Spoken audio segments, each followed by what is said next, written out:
Subscribe कीजिए ध्येय IAS channel को और बेल आइकन को दबाइए लेटेस्ट वीडियोस सबसे पहले देखने के लिए।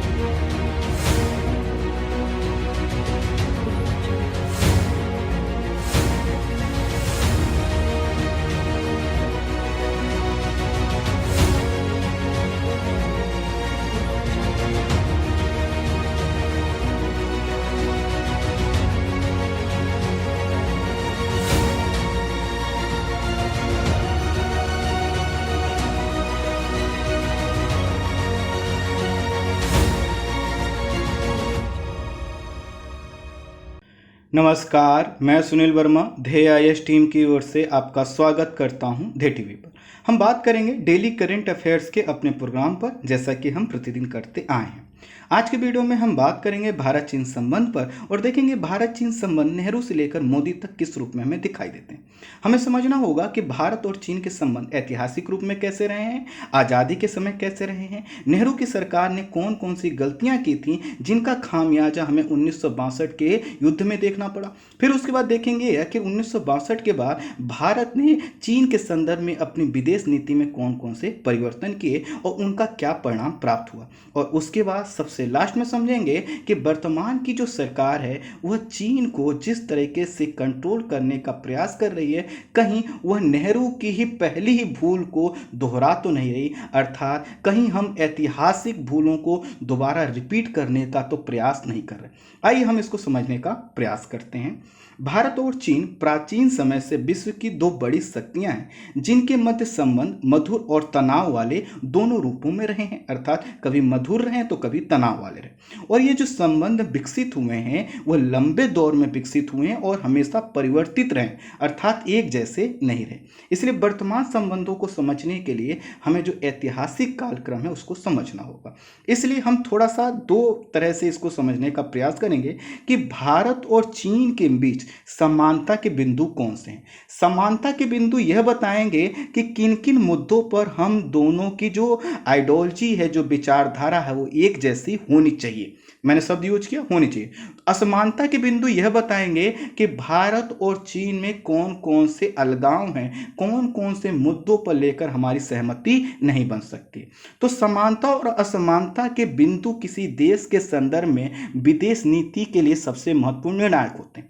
जैसे जब आप किसी से दोस्ती करते हैं तो आप यह देखते हैं कि वह आपके अनुकूल कितना है, अर्थात आपके विचार कैसे हैं, उसके विचार कैसे हैं। और जब क्या होता है, विचारों में समानता होती है तो दोस्ती लंबे समय तक चल पाती। ठीक यही बात हम देशों पर अप्लाई कर रहे हैं और यही समानता और असमानता के बिंदु को समझते हुए हम आगे बढ़ेंगे। तो सबसे पहले समानता के बिंदु देखते हैं। पहला समानता का बिंदु यह है कि दोनों जो है विश्व की प्राचीनतम सभ्यताओं में से एक हैं और दोनों ही अपनी संस्कृति को विशिष्ट और सर्वश्रेष्ठ मानते हैं। जैसे भारत की हड़प्पा संस्कृति को दजला फरात नदियों के समीप विकसित हुई मेसोपोटामिया की सभ्यता और मिस्र की सभ्यता के समकालीन माना जाता है। यह जो सभ्यताएं हैं, चाहे हड़प्पा की सभ्यता हो या फिर जो है कि दजला फरात की नदियों के समीप विकसित हुई मेसोपोटामिया की सभ्यता हो, ये जो सभी सभ्यताएं हैं विश्व की सबसे प्राचीन सभ्यताओं के रूप में जानी जाती हैं। चीन की जो सभ्यता है इन सभ्यताओं के थोड़े बाद में विकसित हुई, लेकिन जैसे भारतीय सभ्यता में एक सततता बनी रही, कंटिन्यूटी बनी रही, ठीक इसी तरह से चीन का जो सभ्यता है उसका भी विकास जब अगर हम देखेंगे तो उसमें भी एक कंटिन्यूटी अर्थात सततता हमको देखने को मिलेगी। अब देखिए, सभ्यता में सततता का मतलब यह है कि हर देश अपनी सभ्यता को आगे लेकर आगे बढ़ता है। सभ्यता को लेकर जब आगे बढ़ता है तो उसके सभ्यता के मूल में जो चीजें होंगी ना, वही चीजें उसके वर्तमान दौर में कहीं ना कहीं दिखाई देंगी। इन सभी चीजों को मैं जोड़ूंगा, आप बिल्कुल परेशान मत होइए कि सभ्यता की बात कहां से है, सभी चीजें जोड़ेंगे। अब देखिए, जैसा कि मैंने बताया कि हमारी हड़प्पा सभ्यता रही है, ठीक इसी तरह से चीनी समुदाय की भी अपनी सभ्यता रही है, और चीन समुदाय की जो सभ्यता रही है वो भी प्राचीन सभ्यता है। और अगर हम यहाँ पर देखेंगे तो चीन की सभ्यता में एक बहुत बड़ा नाम आता है कन्फ्यूशियस का। तो जो कन्फ्यूशियस की शिक्षा की जड़ें हैं वह दिखाई दी। तो कन्फ्यूशियस जो शिक्षा, इसको अगर हम समझें तो कन्फ्यूशियस क्या थे, एक व्यक्ति थे और इनकी आइडियोलॉजी का काफी बड़ा इम्पैक्ट चीन में देखने को मिलेगा। कन्फ्यूशियस का जो जन्म हुआ था वह 551 ईसा पूर्व में हुआ था। तो जब इनका जन्म हुआ तो इन्होंने अपनी आइडियोलॉजी का जब प्रसार किया तो ये क्या कहते हैं, इनकी जो सभ्यता है चीन की, जिस पर कन्फ्यूशियस का प्रभाव है, तो कन्फ्यूशियस की विचारधारा क्या कहती है, यह कहती है कि हाँ, जो सत्ता है वह सत्ता क्या होनी चाहिए, नियंत्रित होना चाहिए। अर्थात सत्ता सभी के हाथ में नहीं होनी चाहिए, वह कंट्रोल्ड मैनर में होनी चाहिए।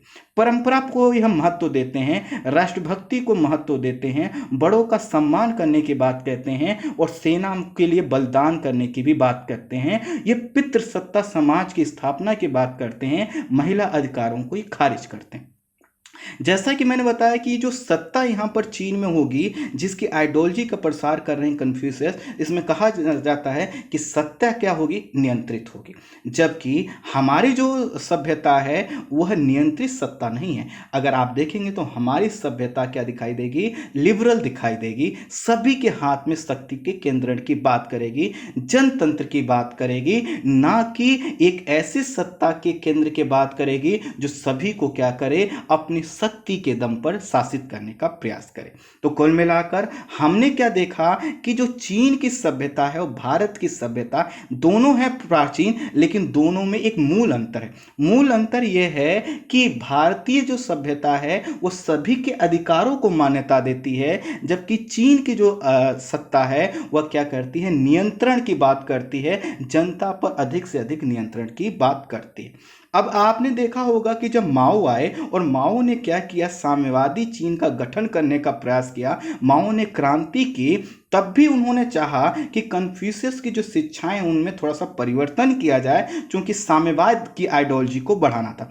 बावजूद इसके वह कन्फ्यूशियस की शिक्षा में या उनकी जो सोच है, वो जो पकड़ है लोगों पर, उसको चेंज नहीं कर पाए। इससे यह पता चलता है कि चीन की हर जनता, हर व्यक्ति के दिमाग में कन्फ्यूशियस बैठा हुआ है, और वो कन्फ्यूशियस क्या करता रहता है, उनको यह बताता है कि आप सर्वश्रेष्ठ हो, आपको क्या करना है, आपको जो है कि सत्ता के अधीन शासित होना है। खैर, दूसरे मुद्दे पर आते हैं, अर्थात दूसरे समानता के बिंदु पर आते हैं। सभी चीजें आगे चलकर जुड़ेंगे। प्राचीन काल में व्यापार तथा बौद्ध धर्म के माध्यम से दोनों देशों के मध्य संपर्क बढ़ा था। चीन का जो प्राचीन रेशम मार्ग था वह भारत के सहयोग से ही विकसित हुआ। अर्थात भारत और चीन ने प्राचीन समय में एक दूसरे का सहयोग किया है, और इसी के कारण भारत और चीन दोनों पश्चिम से व्यापार करते थे, और दोनों का जो व्यापार था ट्रेड सरप्लस था, अर्थात व्यापार जो है कि आधिक्य था। इसका मतलब यह है कि हम जितना उनको बेचते थे वह उतना खरीदते नहीं थे, अर्थात हम उनको बेचते ज़्यादा थे, कुल मिलाकर व्यापार ज़्यादा करते। उसके बाद देखें तो हमने दूसरा जो समानता देखा कि दोनों ही अर्थव्यवस्थाएं क्या हैं, ऐसी अर्थव्यवस्थाएं हैं जो ट्रेड सरप्लस की कंडीशन।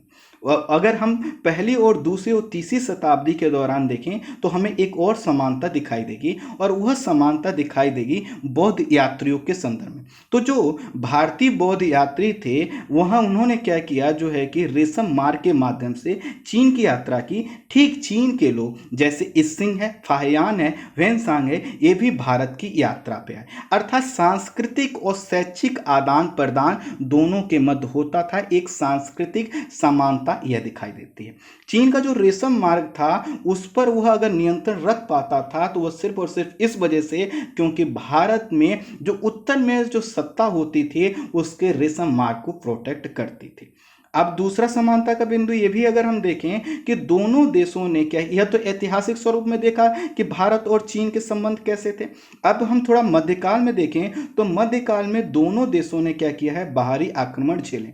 जैसे आपने सुना होगा चंगेज खां का नाम, जैसे कुबलई खां का नाम सुना होगा, तो इनका संबंध भी दोनों देशों से। ये जो कुबलई खां था इसने तो यह मंगोलिया का शासक था, आपको चंगेज खां का भी पता होगा, तो चंगेज खां भी मंगोलिया का ही शासक था, और जो कुबलई खान था इसने तो पूरे चाइना और पूरे तिब्बत तक के क्षेत्र पर कब्जा कर लिया था। तो कुल मिलाकर अगर मध्यकाल में देखें तो दोनों पर क्या हुआ है, बाहरी आक्रमण हुआ। फिर उसके बाद आगे अगर हम बढ़ें तो दोनों की जो अर्थव्यवस्थाएं रही हैं उसमें समानता का एक बिंदु ये भी दिखाई देता है कि दोनों अर्थव्यवस्थाएं प्रगतिशील और विकासशील रही हैं। अगर 1820 का जो टोटल व्यापार होता था तो उस समय जीडीपी का तो कॉन्सेप्ट नहीं था, लेकिन अगर जीडीपी के हिसाब से देखें तो सिर्फ यह दोनों ही देश क्या करते थे, वैश्विक जीडीपी में लगभग 55% की हिस्सेदारी दिखाते थे। अर्थात लगभग 24.5% का जो वैश्विक व्यापार था वो भारत के पास था और लगभग 31.5% का जो व्यापार था वह चाइना के संदर्भ में उसके पास था। कृषि उत्पाद और हाथ से बने सामान और वस्तुएं जो हैं इनकी मांग दोनों देशों के संदर्भ में जो है कि क्या थी, पश्चिम में बनी हुई थी। दोनों देश पश्चिमी साम्राज्यवाद का शिकार भी हुए और उपनिवेश के रूप में भी स्थापित हुए। जैसा कि हमें पता है कि भारत में प्लासी और बक्सर युद्ध के बाद उपनिवेश बनने की जो प्रक्रिया होती है वो बढ़ जाती है। ठीक चीन के संदर्भ में भी क्या हुआ, चीन के साथ ब्रिटेन का अफीम युद्ध हुआ और उसके माध्यम से जो है कि क्या हुआ, ब्रिटेन का भी हस्तक्षेप यहाँ पर बढ़ने लगा। जो अफीम युद्ध है ये पता है आपको 1839 से प्रारंभ हुआ और 1860 तक चला। और यहाँ जब क्या होता था, ये जब युद्ध चल रहा था तो इस युद्ध में हम एक चीज समझेंगे कि ब्रिटेन क्या कर रहा है, बार बार चीन को कह रहा है कि हमें अफीम बेच दे और चाइना कह रहा है कि नहीं हम बेचने नहीं देंगे। इसी को लेकर अफीम युद्ध हुआ। तो यहाँ पर एक अंतर थोड़ा सा देखने को मिलेगा कि भारत जो उपनिवेश बना वो ब्रिटेन का, लेकिन जो चीन है वह उस पर नियंत्रण ब्रिटेन का, जापान, अमेरिका, कई देशों के संघर्ष का वह केंद्र बिंदु बना रहा। तो हमने यहाँ पर समानता के कौन कौन से बिंदु देखे, यह देखा कि ऐतिहासिक संबंध कैसे रहे, कैसे व्यापार होता था, कैसे सब चीज़ें थी। एक जो है कि और संबंध अगर हम देखें तो दोनों ही देश क्या होते हैं, 1950 के नियर अबाउट क्या होते हैं, गणतंत्र के रूप में स्थापित होते हैं। हालांकि दोनों का गणतंत्र अलग अलग था, अर्थात स्वरूप जो है कि उनका थोड़ा अलग था। यहाँ तक हमने समझा कि ये तो समानता के बिंदु थे। इन समानता के बिंदुओं को देखते हुए दोनों देशों में संबंध क्या होने चाहिए थे, बहुत अच्छे होने चाहिए। लेकिन कुछ असमानता के भी बिंदु हैं। पहला क्या है कि भारत एक सांस्कृतिक विविधता वाला देश है जिसे वह बनाए रखना चाहता है, अर्थात सांस्कृतिक एकरूपता की विचारधारा भारत में एग्जिस्ट नहीं करती। वहीं चीन क्या करता है, सांस्कृतिक एकरूपता की विचारधारा को अपनाता है और एकरूपता अपनाने का मतलब है कि जो उसकी संस्कृति से मेल नहीं खाएगा उसके लिए चाइना में कोई जगह नहीं है। चीन ने जो कल्चरल रिवॉल्यूशन चलाया था, इस नीति का परिणाम यह हुआ कि लगभग 4.5 करोड़ लोगों को मार दिया गया जो कि चीन के उस विचारधारा, माओ की विचारधारा से मेल नहीं खाते। तो आप यह समझिए कि जो देश अपने यहाँ के लोगों को, अपने पड़ोसी देशों के लोगों को सिर्फ इस आधार पर मार देता हो जो कि उसकी आइडियोलॉजी से संबंध नहीं रखते हैं, वह देश कितना जो है कि क्रूर हो सकता है। दूसरा, भारत उदार धार्मिक एवं विचारों का समर्थक रहा है, वहीं जो चीन है वह कन्फ्यूशियस की विचारधारा और साम्यवाद की अपनी रणनीति के तहत सत्ता और नियंत्रण पर बल देता है। अर्थात भारत में हर तरह के विचार को क्या किया जाता है, चाहे वो धार्मिक हो, सामाजिक हो, सांस्कृतिक हो, हर तरह के विचारों को अपनाया जाता है, उदार रहते हैं। लेकिन चीन क्या कहता है कि नहीं, उसके यहाँ पर विचारों में जो है कि कोई भी परिवर्तन नहीं हो सकता, वह जैसी सत्ता चाहती है वैसा ही वो करते हैं। चाहे तिब्बती बौद्ध धर्म का मुद्दा हो, मंगोलियाई समुदाय का मुद्दा हो या उनकी संस्कृति का समाप्त करना हो, इन सभी चीज़ों में कई प्रकार की नरसंहार की घटनाएं चीन के द्वारा की गई। इससे यह पता चलता है कि यहाँ पर किसी भी प्रकार का जो है कि विविधता या धार्मिक या सामाजिक उदारता देखने को नहीं मिलती। और तो और तियानमेन स्क्वायर पर प्रदर्शन कर रहे छात्रों और लोगों पर टैंक और हथियारों से हमला करवाया जाना बताता है कि यहाँ पर विचार और अभिव्यक्ति की स्वतंत्रता के नाम की कोई चीज नहीं है। कन्फ्यूशियस की जो विचारधारा का जो यहाँ की जो आइडियोलॉजी, उस पर विचार पर काफी प्रभाव था। इसी के कारण हम देखेंगे जो साम्यवाद है उसका कॉन्सेप्ट रूस में अलग दिखाई देगा और क्यूबा में लगभग रूस से मिलता जुलता दिखाई देगा, लेकिन जो है कि चीन का जो साम्यवाद है वो अलग दिखाई देगा। कारण क्या है, उसमें जो है कि मार्क्स के भी विचारों का इनपुट है, तो साथ ही साथ कन्फ्यूशियस। तो कुल मिलाकर हमने समझा अभी तक वह यह कि भारत और चीन भले ही बहुत सी समानताएं रखते हों, लेकिन जो असमानता के बिंदु हैं वो काफी बड़े हैं। आगे जो असमानता अगर हम देखेंगे तो यह है कि भारत अपनी विदेश नीति में सॉफ्ट पावर को प्रयोग करता है। सॉफ्ट पावर का मतलब होता है कि हम लोगों से मेलजोल करेंगे, व्यापार बढ़ाएंगे, शांतिपूर्वक रहेंगे और साथ ही साथ गुटनिरपेक्ष आंदोलन का हम समर्थन करते हैं। वहीं जो चीन है वो हार्ड पावर की नीति अपनाता है। हार्ड पावर का मतलब है कि किसी से बातचीत की नहीं बात मानी तो टैंक को सामने खड़ा कर दिया, बोलो अब क्या करो, इस प्रकार की नीति जो है कि क्या करता है, अपनाता है। तो स्वाभाविक है जब भारत सॉफ्ट पावर की पॉलिसी वाला देश है और चाइना हार्ड पावर की पॉलिसी वाला देश है तो दोनों में क्या होगा, तनाव तो होना ही होना। चीन की स्थापना लगभग जो हुई थी वह लगभग 4 साल तक उसके गृह युद्ध के बाद हुई थी। काफ़ी लंबे समय तक वहाँ पे गृह युद्ध चला था। और अगर उसकी जो जैसे 1949 में उसकी स्थापना, उससे पहले की 4 वर्ष जो देखेंगे वह तो काफ़ी हिंसक थे। और जब यह जो हिंसक रूप से एक देश गृह युद्ध से निकल कर आया है तो उसके मूल में क्या होगी, हिंसा होगी। वहीं भारत में अगर आप देखें तो भारत में आपको क्या देखने को मिलेगा, भारत ने अपनी स्वतंत्रता की जो लड़ाई है वो अहिंसक आंदोलन से प्राप्त की। हिंसक दौर भी आए, हिंसक क्रांतियां भी आई, लेकिन कहीं ना कहीं भारत ने क्या समझा कि हमें क्या करना, अहिंसक तरीके से आंदोलन को आगे बढ़ाना है। और इसीलिए भारत को क्या किया जाता है, अहिंसा अर्थात जो है कि गांधी जी का देश माना जाता है। अब सोचिए कि एक देश चाहता है कि उसका जो मिलिट्री है, उसकी जो सेना है वो हमेशा अपनी सर्वोच्चता दिखाती रहे, दूसरी देश की जो सेना है या उसकी जो सरकार है या वहां के जो लोग हैं वह चाहते हैं कि नहीं, हमें अहिंसा के माध्यम से आगे बढ़ना है। तो क्या होगा, दोनों में फिर से इस मुद्दे पर तनाव बढ़ेगा। उपरोक्त समानताओं और असमानताओं की पृष्ठभूमि का प्रभाव दोनों देशों की विदेश नीति पर पड़ा ही, लेकिन इसमें एक पक्ष और छोड़ क्या है उसको हम कवर कर लेते हैं, वह था ब्रिटिश विदेश नीति। आपको पता है जब हमारे यहाँ ब्रिटिश गवर्नमेंट थी तो उसने भी जो है कि चीन के संदर्भ में नीति अपनाई थी। इस नीति में एक चीज जो है प्रमुख वह है बफर क्षेत्र की अवधारणा। अर्थात इसी के तहत ब्रिटेन जब यहाँ पर था तो उसने ईरान, अफगानिस्तान को पश्चिम और उत्तर पश्चिम में भारत के लिए क्या किया, बफर क्षेत्र बनाया। बफर क्षेत्र का मतलब यह है कि हमारे और जो है कि हमारे दुश्मन के बीच कोई एक ऐसा देश हो जिससे डायरेक्ट हमारे ऊपर हमला ना हो सके। जैसे अगर हम कहें कि तिब्बत अगर आज आजाद होता तो चाइना डायरेक्ट हम पर हमला नहीं कर पाता, तो ठीक इसी को कॉन्सेप्ट को अपनाया था ब्रिटिश गवर्नमेंट ने, लेकिन हम उसको क्या कर पाए, कंटिन्यू नहीं कर पाए।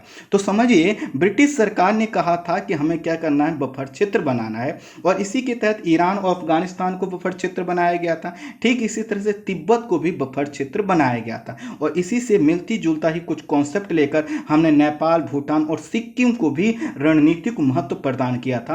अर्थात इसका कहने का मतलब यह है कि सभी देश अगर मजबूत रहें, अर्थात तिब्बत भी आजाद रहता और मजबूत रहता, तो आज हमारा जो कॉन्फ्लिक्ट है वह चाइना के साथ नहीं होता। आप कैसे कह सकते हैं कि तिब्बत के साथ होता, बिल्कुल नहीं होता। जैसे भूटान एक शांति प्रिय देश है, ऐसे ही बौद्ध के विचारों वाला जो तिब्बत है वो भी शांति प्रिय देश है, उसके साथ हमारे संबंध बहुत ही शानदार रहे हैं, उसके साथ तो तनाव बढ़ ही नहीं सकता। खैर, भारत ने 26 जनवरी 1950 को जब वह आज़ाद हुआ, अपने आप को गणतंत्र घोषित किया, तो भारत ने एक स्वतंत्र विदेश नीति अपनाई। अब जो स्वतंत्र विदेश नीति अपनाई जाएगी वह क्या होगी, इन्हीं समानताओं और असमानताओं को कैलकुलेट करके अपनाई जाएगी। तो अब जितने भी चीज़ें मैं बताऊंगा आप इन्हीं समानताओं और असमानताओं में उसको खोजने का प्रयास करिएगा। भारत के प्रथम जो प्रधानमंत्री वह जवाहरलाल नेहरू बने। उन्होंने क्या किया, प्रधानमंत्री बनते ही अपनी सीमाओं के प्रति बहुत ही संवेदनशीलता का परिचय दिया। जी हाँ, मैं सही कह रहा हूं, इन्होंने अपनी जो है कि सीमाओं के प्रति बहुत ही संवेदनशीलता का परिचय दिया और सीमाओं को सुरक्षित रखने को महत्व इन्होंने प्रदान किया। इसी के क्रम में भूटान के साथ हमने 1949 में, सिक्किम के साथ 1950 में और जुलाई 1950 में नेपाल के साथ भी हमने संधि की, और इस संधि के केंद्र में रखा भारतीय हितों को। अर्थात यह जो देश हैं, चाहे इनकी विदेश नीति हो या इनकी रक्षा नीति हो, वह ऐसी नहीं हो सकती जिससे भारत को चिंतित होने की आवश्यकता हो। नेहरू जी ने अपने पड़ोसियों के जैसे श्रीलंका, म्यांमार के साथ भी व्यवहारिक विदेश नीति को आगे बढ़ाया। फिर प्रश्न आएगा कि चीन के संदर्भ में नेहरू की नीति क्या थी। तो नेहरू अपने आदर्शवाद से प्रेरित थे, जिसका प्रभाव उनकी विदेश नीति, आर्थिक नीति, सामाजिक नीति पर आदि पर प्रत्यक्ष रूप से देखा जा सकता है। जैसे आप कहें कि जैसे ही वो आज़ाद हुए तो उन्होंने कहा कि जो भूमि है वह क्या किया जाए, सबको समान रूप से जो है कि बांटा जाए। तो आपने देखा होगा प्रथम संविधान संशोधन होता है और उसमें कहा जाता है कि भूमि का समान वितरण किया जाए। तो जो व्यक्ति अपने आदर्शवाद से प्रेरित हो वह क्या करेगा, हर चीज़ को अपने हिसाब से देखेगा। और ठीक इन्होंने विदेश नीति में भी यही क्या कर दिया, अपने आदर्शवाद को ला दिया। आदर्शवाद की एक सीमा होती है, आदर्शवाद जब क्या हो जाए, चुनौती बन जाए तो उसको थोड़ा सा छोड़ देना चाहिए, लेकिन नेहरू छोड़ नहीं पाए थे। खैर, नेहरू भारत और चीन के सहयोग के आधार पर एशिया के पुनरुत्थान का स्वप्न देखते थे। अर्थात उनका मानना था कि भारत और चीन दोनों मिलकर एशिया को आगे बढ़ाएंगे और वह एशिया जो कि अभी तक शक्तियों का उपनिवेश था, आगे चलकर वह लीड करेगा। और नेहरू ने कहा आगे चलकर भारत क्या करेगा, विश्व गुरु बनेगा। यहां नेहरू भारत और चीन को एक दूसरे के सहयोगी और पूरक मानते थे और उस समय की गुटबाजी और प्रतिस्पर्धा में वह दोनों देशों के विकास में बाधक मानते। अर्थात वह चीन से भी कहते थे और खुद भी कहते थे हमें क्या करना है, विकास करना है, दोनों को मिलजुल कर करना है, इससे हम एशिया का पुनरुत्थान करेंगे। हमें किसी गुटबाजी अर्थात ना तो हमें पूंजीवादी खेमे में अमेरिका के नेतृत्व में जाना है और ना साम्यवादी खेमे में हमें चीन के गुट में जाना। दोनों को क्या करना है, आगे बढ़ना है, विकास करना। और इसी के कारण वह हिंदी चीनी भाई भाई का नारा दिया हुआ घूमते थे। नेहरू किसी खास गुट या संगठन का हिस्सा नहीं बनना चाहते थे, क्योंकि इससे विदेश नीति प्रभावित होती और भारतीय जो प्राथमिकता थी वो भी प्रभावित होती।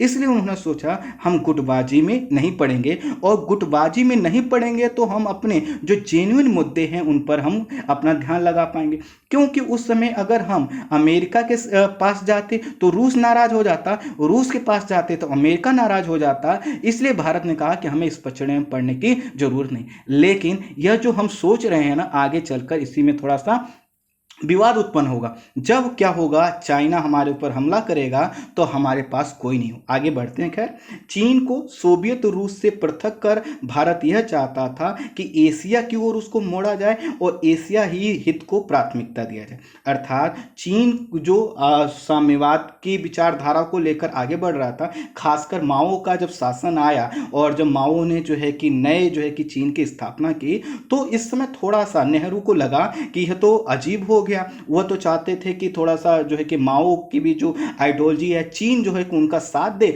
और उनका साथ इस रूप में दे जिससे एशियाई क्षेत्र का विकास हो सके। लेकिन क्या हुआ कि जब जैसे ही चीन क्या हुआ, साम्यवादी गुट में गया, फिर भी नेहरू ने कहा कि नहीं, फिर भी एक अच्छा देश है, इसके साथ जो हमारे संबंध है अच्छे रहे, क्योंकि समानता के बिंदु ज्यादा है। असमानता को नेहरू ध्यान नहीं दे रहे थे। भारत चीन के साथ सहयोग और क्षेत्रीय स्वीकृति के आधार पर आगे बढ़ना चाहता था और किसी भी तरह से वह चीन के साथ किसी भी प्रकार के तनाव को नहीं अपनाना चाहता था। अब देखिए, जब उसके बाद क्या हुआ कि माओ से के नेतृत्व वाला चीन जो है कि बना और इसने क्या किया, अपनी सर्वश्रेष्ठता हासिल करने का प्रयास किया। सर्वश्रेष्ठता का मतलब यह है कि वह दिखाना चाहता था कि देखो हम माओ हैं, हमारे पास इतनी बड़ी सेना है, हमने इतने साल गृह युद्ध लड़ा और इस गृह युद्ध में हमने अपनी सेना को काफ़ी मजबूत कर लिया है। और सबसे बड़ी बात, मैं दिलचस्प बात बताऊं आप लोगों को कि जो चाइना है ना, वह एक इंफीरियरिटी कॉम्प्लेक्स का शिकार था। उसको लगता था कि हमें जापान मार के चला जाता है, अमेरिका धमका देता है, ब्रिटेन धमका देता है, अब हम अपने आप को प्रूव करेंगे। और ध्यान रखिएगा, जब कोई व्यक्ति इस मनोदशा से गुजर रहा हो तो गलती जरूर करेगा, और वही इसके साथ भी हुआ। कुल मिलाकर जो है कि माओ क्या करना चाहते थे, चीन को एक शक्तिशाली दिखाना चाहते थे और वह भारत के प्रति जो है कि जो नीति अपनाते थे वह अवसरवाद की थी। भारत ने की नीति क्या थी कि उसको एशिया के क्षेत्र में सहयोग लेकर आगे बढ़ना है, दोनों देशों को मिलजुल कर काम करना है, दोनों देश क्या करें कि एशियाई विकास को बढ़ावा दें और जिससे क्या हो सके, एशियाई पुनरुत्थान हो सके। और जो नेहरू थे वह क्या सोच रहे थे कि जो चीन है चीन के साथ सहयोग करके हम विकास की जो कि धारा को आगे ले चलेंगे, हम किसी गुट में नहीं पड़ेंगे। दूसरी तरफ चीन क्या सोच रहा है, वो अवसरवाद की जो है कि संरचना के तहत अवसरवाद की मनोदशा के तहत क्या कर रहा है, कार्य कर रहा है। जब अवसरवाद दिमाग में होगा तो क्या करेगा, वह वहां पर कमजोर पड़ेगा जहां पे उसकी कमजोरी दुनिया को पता है, और जहां पे वो मजबूत होगा तो जैसे क्या होता है कि किसी पे आपने देखे हमला करता है ना जब व्यक्ति, कमजोर आदमी, जैसे आपने देखा होगा कई बार आप जब जाते हैं तो आप देखिए एक चीज आपने नोट किया होगा कि अगर आप बाइक पर बैठे हैं और कोई सामने साइकिल से आए तो जैसे ही आपको गुस्सा आएगा तो आप साइकिल वाले को मार देंगे, लेकिन आप बाइक पे बैठे हैं और सामने से क्या हो रहा, BMW आ रहा, तो आपकी हिम्मत नहीं होगी कि आप उसको मार दें। कारण क्या है कि हर व्यक्ति के दिमाग में क्या है ना कि कमजोर को दबाना। तो दूसरा अगर कमजोर पड़ता है तो अवसरवादी व्यक्ति क्या होता है, उसका लाभ उठाता है। यही चीन कर रहा था। खैर अब देखिए चीन अवसरवाद का क्यों सहारा ले रहा था कि प्रारंभ में चीन को अनेक मुद्दों पर भारत के सहयोग की जरूरत थी, इसलिए प्रारंभ में जो कि संबंध क्या रखे उसने अच्छे रखे। तो नेहरू भी क्या हो गए, भ्रम में आ गए कि जैसा मैं सोचता हूं चाइना भी ऐसा सोचता। क्या क्या जरूरतें थी उसकी, देखिए जैसे पहला तो ताइवान का मुद्दा था। ताइवान का मुद्दा जो था, तो ताइवान जो कि आपको पता है कि चीन में गृह युद्ध हुआ था माओ सेतुंग और चियांग काई शेक के बीच। चियांग काई शेक जो है कि ताइवान चले गए, तो जो ताइवान को ही पूरा विश्व क्या कर रहा था, एक देश एक चीन के रूप में मान रहा था। जो नया चीन था माओ सेतुंग वाला, उसको तो कोई पूछ ही नहीं रहा था। तो अब क्या था कि भारत क्या कह सकता था, इसको पहचान दिलवा सकता था, इसलिए भारत की जरूरत थी। साथ ही साथ संयुक्त राष्ट्र संघ की सदस्यता और सुरक्षा परिषद में शामिल होने की इच्छा थी चीन की, और यह वह अकेले नहीं कर सकता था, इसके लिए भारत की जरूरत। वो अकेले तो कभी भी नहीं कर सकता था, क्योंकि अमेरिका खुलेआम उसको कहता था कि तुमने जो किया है वो गलत किया है। ताइवान को वो प्रमुख मानते थे। ठीक इसी तरह से जापान, अन्य देश और जो है कि चाहे ब्रिटेन हो, सभी देश क्या करते थे, ताइवान के पक्ष में खड़े होते। लेकिन भारत क्या था, ये शासित हो रहा था किसके तहत, नेहरू जी के तहत, और नेहरू जी क्या थे, आदर्शवाद से प्रेरित थे। तो भारत पहला देश बना जिसने साम्यवादी चीन को मान्यता दी, और न सिर्फ मान्यता दी बल्कि अन्य देशों से मान्यता दिलवाने में सहयोग भी किया। अमेरिका और अन्य देशों ने ताइवान को ही मुख्य चीन माना और संयुक्त राष्ट्र महासभा तथा सुरक्षा परिषद में ताइवान की सदस्यता रखी।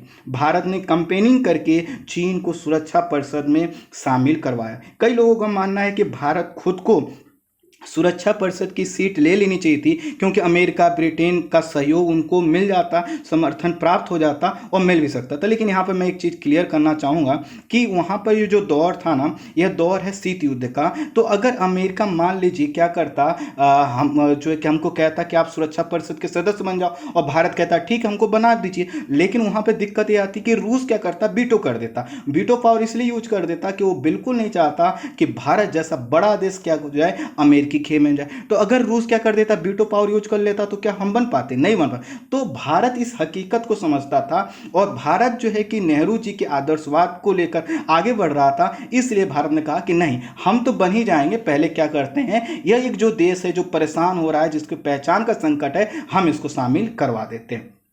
अब यह तो हो गया।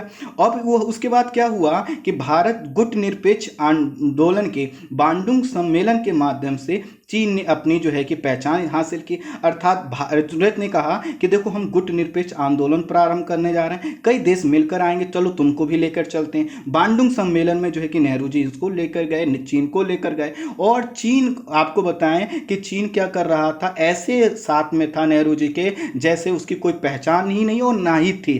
तो नेहरू जी बार बार परिचय करवाते थे कि नए चीन के माओ सेतुंग हैं, ये उसके अधिकारी हैं, ये नेता। ये कंडीशन थी चीन की, जिसको आज वह अपने आप को बढ़ा चढ़ा कर देखता। खैर धीरे धीरे क्या हुआ, थोड़ा सा चीन मजबूत होने लगा, उसको पहचान मिलने लगी। तो जैसा कि मैंने कहा चीन क्या था, अवसरवादी था। अब उसने क्या किया कि अब उसने सोचा कि अब हमें थोड़ा सा अपनी शक्ति दिखानी चाहिए। तो इसीलिए बाद में पहले तो वह क्या कर रहा था, भारत का उसने सहयोग लिया, और फिर क्या किया, भारत के साथ उसने धोखा देना प्रारंभ किया। उसने पहले सोचा कि क्यों ना हम ऐसा करें कि एशियाई अफ्रीकी देशों का नेतृत्व भारत से छीन लें, क्योंकि भारत की जो छवि थी वो बहुत शानदार है अभी भी, और प्राचीन समय में भारत जो है कि कभी भी किसी भी देश के क्षेत्र का अतिक्रमण नहीं करता है, इसलिए सभी देशों पर क्या करते हैं, भरोसा करते हैं। तो चीन ने सोचा कि हमारे जैसा बड़ा देश, उसको कोई भी नेतृत्व स्वीकार नहीं है, तो क्यों ना ऐसा करें। फिर उसके बाद गुट निरपेक्ष आंदोलन का नेतृत्व वह भारत से छीनना चाहता, अर्थात भारत ने उसको गुट निरपेक्ष देशों से परिचित करवाया, और वह सोचने लगा कि क्यों ना हम इन्हीं का क्या करें, जो है कि अधिकार छीन लें, अर्थात नेतृत्व छीन लें। इस तरह से स्पष्ट हो गया कि भारत और चीन दोनों अलग अलग प्राथमिकता के आधार पर आगे बढ़ रहे थे। चीन क्या क्या लेकर आगे बढ़ रहा था, पहले काम निकालना है, भारत से सहयोग प्राप्त करना है, और उसके बाद क्या करना है, भारत को किनारे करना। भारत क्या सोच रहा था, नहीं, चीन अच्छा दोस्त है, पड़ोसी है, अच्छा मित्र है, इसके साथ हमें क्या करना है, एशिया का पुनरुत्थान करना है। 1950 के बाद चीन ने तिब्बत को हड़पने की नीति को क्रियान्वित करना प्रारंभ किया, और 1949 में ही हालांकि चीन ने क्या किया, तिब्बत पर एक बार अटैक किया। और जब अटैक किया तो जो है कि इस समय जो हमारे सरदार वल्लभ भाई पटेल जी थे, जो गृह मंत्री थे उस समय, उन्होंने नेहरू को चेताया कि देखिए जो चीन कर रहा है आप इसको रोकिए, गलत है। लेकिन जैसा कि मैंने बताया, नेहरू क्या थे, आदर्शवाद से प्रेरित थे, और वह अपना चीन का जो मोह है उसको छोड़ नहीं पाए, और छोड़ नहीं पाए इसके वजह से क्या हुआ कि जो तिब्बत है वह उस पर जो है कि चीन का कब्जा होता चला गया। और मैंने आपको बताया था कि अंग्रेजों ने क्या किया था, यह जो तिब्बत का क्षेत्र है इसको बफर स्टेट के रूप में रखा था, तो वह बफर स्टेट अब भारत के हाथ से क्या हुआ, निकलने लगा। तो 1949 में जब ऐसा किया तो क्या किया, जो है कि सरदार वल्लभ भाई पटेल जी ने कहा कि नहीं, ये देखिए चीन ठीक नहीं कर रहा है। लेकिन फिर उसके बाद 1950 के बाद तो तिब्बत को हड़पने की जो चीन की नीति थी वो आगे बढ़ने लगी, और नेहरू जो है कि क्या थे, शांत थे। अमेरिकी अन्य देशों की जो चिंता थी भारत में, उसको भी नहीं देखा गया, अर्थात नेहरू ने जो अमेरिका और अन्य देशों की जो चिंता थी उसको भी नजरअंदाज कर दिया। कारण क्या था, नेहरू का आदर्श हुआ। नेहरू ने यहां पर सिर्फ यह नहीं सोचा कि हमारे हाथ से एक बफर स्टेट जा रहा है, बल्कि यह भी नहीं सोचा कि अमेरिका जैसा देश कह रहा था कि नहीं ऐसा मत होने दीजिए, आपके साथ गलत हो सकता है। लेकिन भारत ने क्या सोचा, अपना एक आदर्शवाद क्या बना के रखा, हमें गुट निरपेक्ष रहना, किसी भी गुट से समर्थन नहीं लेना है, और साथ ही साथ हमें चीन के साथ संबंधों में तनाव नहीं लाना। नेहरू ने यहाँ पे एक और गलती की, वह यह थी कि तिब्बत के मुद्दे के समाधान के लिए ना तो खुद उन्होंने कोई प्रयास किया, ना कोई अंतर्राष्ट्रीय प्रयास उन्होंने किया। जैसे कि ब्रिटेन यह कहता था कि चीन के अस्तित्व को तभी स्वीकार किया जाए जब वो तिब्बत की स्वायत्तता स्वीकार कर ले। अगर नेहरू जी इसमें भी सहयोग करते, समर्थन देते, तो ये कितना अच्छा होता कि हम चीन जो बन रहा था उसको बन जाने देते, लेकिन तिब्बत एक स्वायत्त बना देश रहता, तो आज हमारे जो उसके साथ तनाव हुआ ना होते। सरदार वल्लभ भाई पटेल के बाद जो हमारे गृह मंत्री थे, उसके बाद जो है कि कृष्ण मेनन जो थे वह भारत के रक्षा मंत्री बने। सब ध्यान दीजिएगा, रक्षा मंत्री। अब जो ये रक्षा मंत्री बने तो इनके पास जिम्मेदारी क्या थी, हमारे बाउंड्री को रक्षा करने की। लेकिन इनका जो झुकाव था वो भी साम्यवाद की ओर था, इसलिए चीन के संदर्भ में वह भी आशावादी और निश्चिंत थे, जैसे कि नेहरू जी थे। कुल मिलाकर प्रधानमंत्री जी भी और नेहरू जी भी क्या हो गए, चीन को लेकर एक निश्चिंत हो गए। यह जो कृष्ण मेनन थे ये कुछ ज़्यादा ही आशावादी थे, और नेहरू और कृष्ण मेनन जो थे ये लोग मानने लगे कि चीन भारत पर कभी आक्रमण नहीं करेगा, क्योंकि हिंदी चीनी भाई भाई। वर्ष 1954 में भारत, चीन और म्यांमार द्वारा शांतिपूर्ण सह अस्तित्व के संबंध में पंचशील सिद्धांत को अपनाया गया, जिसमें यह कहा गया कि दोनों देश एक दूसरे की प्रभुसत्ता व प्रादेशिक अखंडता को स्वीकार करेंगे और एक दूसरे पर आक्रमण नहीं करेंगे। तो यह हुआ कि चलो हमारी बात क्या हो गई, सही हो गई। चीन ने अभी तक हमला नहीं किया, आगे भी हमला नहीं करेगा, क्योंकि हमने इस प्रकार का क्या कर लिया, सिद्धांत अपना लिया है, और सभी देशों ने स्वीकृति दे दी। दूसरी तरफ चीन ने तिब्बत पर कब्जा करने के दौरान तिब्बत से अरुणाचल प्रदेश और अक्साई चीन पर भी उसने अपना दावा करना प्रारंभ किया। जब दावा करना प्रारंभ किया तब नेहरू जी को थोड़ा सा चिंतित हुए, और चिंतित हुए तो उन्होंने जो है कि क्या कहा कि यह ठीक नहीं है। लेकिन फिर से भारत से एक बड़ी चूक हुई और नेहरू जी ने चीन के ऊपर बिल्कुल भी दबाव नहीं डाला कि वह मैकमोहन लाइन को स्वीकार करे। अर्थात हुआ क्या, थोड़ा सा यहाँ पे एक लाइन छूट गया है, मैं उसको क्लियर कर दूं कि जब क्या हुआ कि तिब्बत पर कब्जा कर लिया चीन ने, तो उसके बाद यह हुआ कि वह दक्षिण की ओर बढ़ रहा था, अर्थात वह अरुणाचल प्रदेश की ओर बढ़ रहा था। तो दोनों देशों में तनाव उत्पन्न हुए। तो फिर यह हुआ कि तो चीन गलत कर रहा है, तो जब चीन गलत कर रहा है तो चीन के साथ भारत की बैठक हुई और इस बैठक में हुआ कि भारत की तरफ से कहा गया चीन के लिए कि आप यह गलत कर रहे हो। तो चीन कहा कि ठीक है, हम देखेंगे आखिर ये मुद्दा क्या है। लेकिन यहाँ पर सबसे बड़ी बात यह हुई कि जो यह समझौता हुआ, इस पर नेहरू जी ने यह चीन पर दबाव नहीं डाला कि ये ध्यान देकर देख लो, एक मैकमोहन लाइन देख लो, यह भारत का क्षेत्र देख लो, उसकी सीमाएं देख लो, इसके आगे आप तुमको नहीं बढ़ना है। अगर तुम हमारे साथ सह अस्तित्व बनाकर रखना चाहते हो, हम तुम्हारे साथ इतना व्यवहार कर रहे हैं, हमने तुम्हारे लिए इतना कुछ किया है, तो तुम आज के बाद ऐसी गलती नहीं करो। नेहरू ने क्या किया, मैकमोहन लाइन को नजरअंदाज कर दिया, उसको मुद्दे को उठाया ही नहीं। भारत ने एक गलती और की।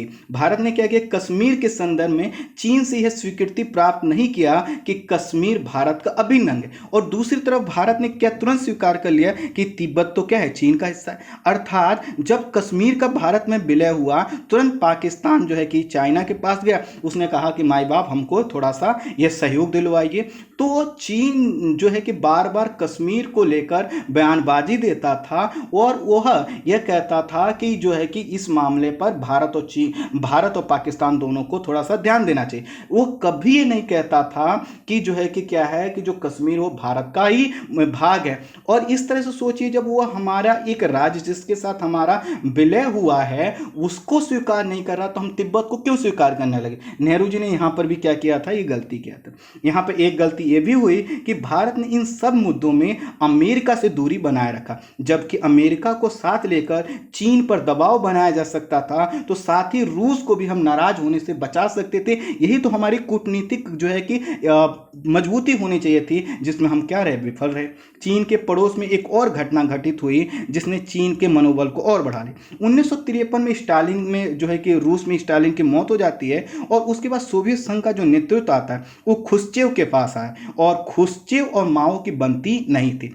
अब माओ ने क्या कहा कि खुश्चेव तो एक कमजोर शासक है, क्यों ना साम्यवादी जो दल का धड़ा है मैं उसका क्या करूं, नेतृत्व करूं। अब नेतृत्व करने के लिए क्या करना होगा, उसको प्रूव करना होगा कि तुम नेतृत्व के क्या हो, लायक हो। अब समझिए, भारत के साथ वह क्या कर रहा था, पहले से धोखेबाजी, अवसरवाद की नीति, क्षेत्रीय विस्तार को कर रहा था। वह पहले से ही तिब्बत को हड़प चुका है और अब क्या होगा, जब वो साम्यवादी दल का नेतृत्व करने का प्रयास करेगा तो शक्ति प्रदर्शन करेगा। और शक्ति प्रदर्शन किस पर करेगा, छोटे देश पर करेगा तो बदनाम होगा। शक्ति कौन सी बचती थी, भारत, और उसी के लिए वो क्या कर रहा था, तैयारी कर रहा था। 1959 में चीन ने अपना नया मैप जारी कर अक्साई चीन को अपना हिस्सा बताया, जिस पर भारत ने आपत्ति दर्ज की। इसके बाद भारत में प्रधानमंत्री पर दबाव बढ़ने लगा कि वह चीन को नियंत्रित करें, लेकिन प्रधानमंत्री और रक्षा मंत्री द्वारा कोई ठोस कदम नहीं उठाया गया। रक्षा मंत्री कौन है, कृष्ण मेनन, प्रधानमंत्री कौन है, नेहरू। 1959 में ही दलाई लामा ने अपने 80,000 समर्थकों के साथ भारत में शरण ली। इसके स्वरूप क्या हुआ, चीन के साथ जो हमारा मन मुटाव था वह बढ़ गया। समय कहां तक आ गया है, 1959 तक, और दलाई लामा क्या हो चुके हैं, हमारे यहां शरण ले चुके हैं, क्योंकि तिब्बतियों का नरसंहार किया जाए। और ऐसे में अभी तक जो है कि क्या किया गया है, ना तो रक्षा मंत्री के द्वारा ना हमारे प्रधानमंत्री के द्वारा कोई मजबूत कदम नहीं उठाए। तो अब क्या होना है, युद्ध होना है। तो दूसरे भाग में हम आपको बताएंगे कि आखिर दलाई लामा के आने के बाद कैसे 1962 का युद्ध हुआ, उसके परिणाम क्या हुए, और उसके बाद क्या क्या जो है कि भारतीय विदेश नीति में चेंजेस आए। तो इस वीडियो में इतना ही।